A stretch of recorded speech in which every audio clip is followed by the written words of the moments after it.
Ang pagbabalik mga idol ni Kit Jimenez sa San Miguel Beermen, pinanis ang second overall pick rookie ng Blackwater Bossing. Glenn Robinson showtime sa practice ng Magnolia, pakitang gilas na din ang bagong import ng TNT. Tune-up games mga idol ng mga PBA team, paghahanda nga sa darating na PBA Governors Cup. Unang tune-up Magnolia Hatchets versus NLEX Road Warriors, though walang video or clip man lamang ang inilabas. Ayon sa report, panalo ang Magnolia. Walang opisyal kung ano ang naging score ng laban. Nasubukan na dyan ang import ng dalawang team, Glenn Robinson ng Magnolia at Mike Henry ng NLEX. Present na din dyan ang bagong player ng Hatchets mga idol na si Zabe Lucero. During practice, todo ensayo sa kanyang mga dakdak. Etong 2017 NBA Slam Dunk champion na si Glenn Robinson III ang ibabandera nga ng Magnolia sa opening conference ng PBA. Ganon din sa naging tune-up ng Northport Batampier at Blackwater Bossing. Wala ding malinaw na report kung sino ang nanalo. Excited na si Gio Halalon sa kanyang bagong team.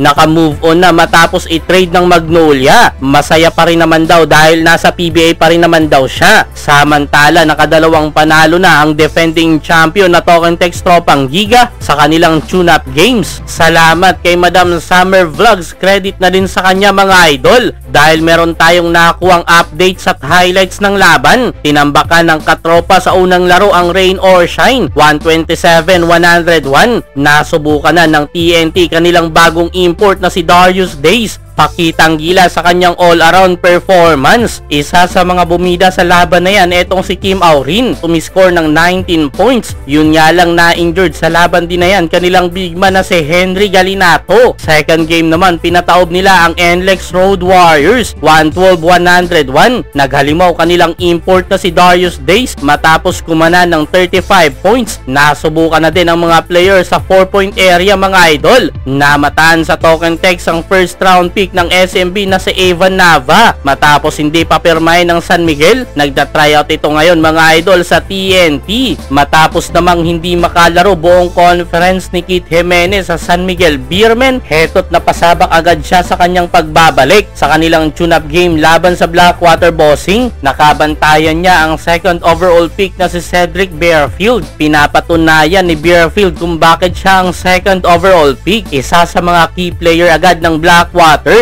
Sa play na ito, na-iskuran ng rookie si Kit Jimenez, pero paglipat lang ng possession, bumawi agad si Jimenez. Naiwanan si Bearfield at napuntusan pa ang bantay ni Justin Chua. Pero with complete lineup ng SMB, tinalo sila dyan mga idol ng Blackwater sa score na 102-95.